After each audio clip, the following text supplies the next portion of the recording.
سلام، به بازار کشاورزی خوش اومدید. امروز اومدیم بازدید میدانی از مزرعه نخود. با توجه به اینکه صاحب این زمین زراعی خودشون اعتقاد دارن که حالا محصولشون هیچ آفتی نداره، ولی توی بازدیدی که از زمین داشتیم اکثر بوته‌ها مگس مینوز رو داشتن و اون هم به این صورت هستش که روی سطح برگ‌ها مگس مینوز میاد یه سری دانه‌هایی رو به صورت مارپیچ روی سطح برگ ایجاد میکنه و این حالا روی هم ظاهر برگ‌های نخود خسارت ایجاد میکنه و اینکه کلاً محصول نخود خسارت میبینه، نه به اون حد ولی خسارت خودش رو میزنه. از طریق نصب تله‌های چسبناک که کارت‌های زرد رنگی هستن میتونیم تو مزرعه نصب کنیم و به این طریق تا حد زیادی به طریق کنترل بیولوژیک مگس مینوز رو کنترل کنیم. به طور کلی مگس مینوز با آفت‌کش‌ها کنترل نمیشه تا حد زیادی و اینکه حالا بهترین راه همین کنترل بیولوژیک هستش. اما سمومی که میتونیم برای مگس مینوز استفاده کنیم آوامکتین هستش، دلتامترین و دورسپان. اما آفت‌هایی که روی نخود خسارت ایجاد میکنن پروانه گاما هستش، شته‌ها هستن که میاد روی لبه‌های برگ حالت پیچیدگی به وجود میارن، کنه‌ها هستن و اینکه سوسک‌های نخود فرنگی هستن که این آفات هم به محصول نخود ما خسارت میزنن. در خصوص بیماری‌های شایع روی محصول نخود فرنگی بیماری سفیدک کرکی هستش، بیماری فوزاریوم ریشه هستش که ما توی این مزرعه این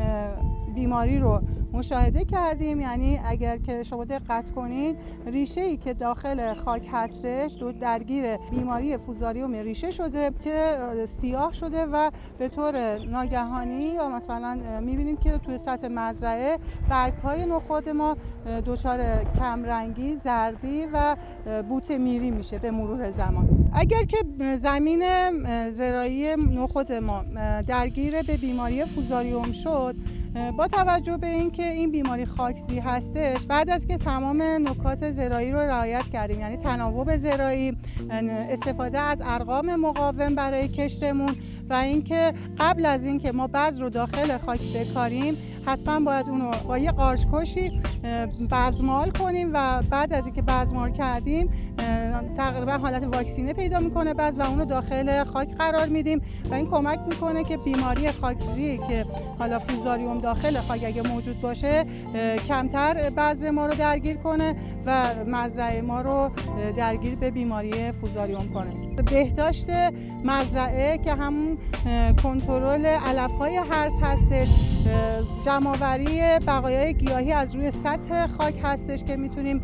با این طریق هم این بیماری رو کنترل کنیم و اینکه شخم عمیق بزنیم روی زمینمون قبل از کشت و بعد از اینکه حالا کشت نخود رو انجام دادیم تناوب زراعی رو حتما انجام بدیم، چرا که ارقام نخود حتما باید برای کشت سال بعدش باید تناوب داشته باشن که اگر سال بعد ما اگه بیایم این نخود رو بکاریم مجددا درگیر به بیماری میشه.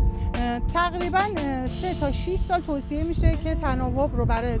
بذر نخود داشته باشیم که کمتر به این بیماری ها درگیر بشن. و اما مبارزه شیمیایی بیماری فوزاریوم که میتونیم استفاده کنیم از کاربندازیم، بنومیل و مانکوزب که با ترکیب این قارچکش‌ها از طریق آب آبیاری میتونیم بیماری فوزاریوم رو تو سطح مزرعه نخودمون کنترل کنیم. اگر که تو سطح مزرعه نخودمون آفات کنه و شته رو داشتیم میتونیم با استفاده از آفت‌کش‌های رایج توی بازار مثل کنفیدور و آوامکتین این آفات رو توی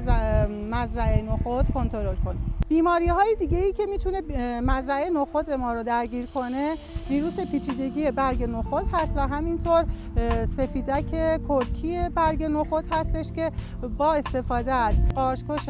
پنکونازولیا توپاس میتونیم اینو کنترل کنیم، بیماری سفیدک سطحی رو تا حد زیادی توی زمین نخودمون کنترل کنیم. ممنون که تا آخر ویدیو با ما همراه بودید. لایک، کامنت و سابسکرایب یادتون نره.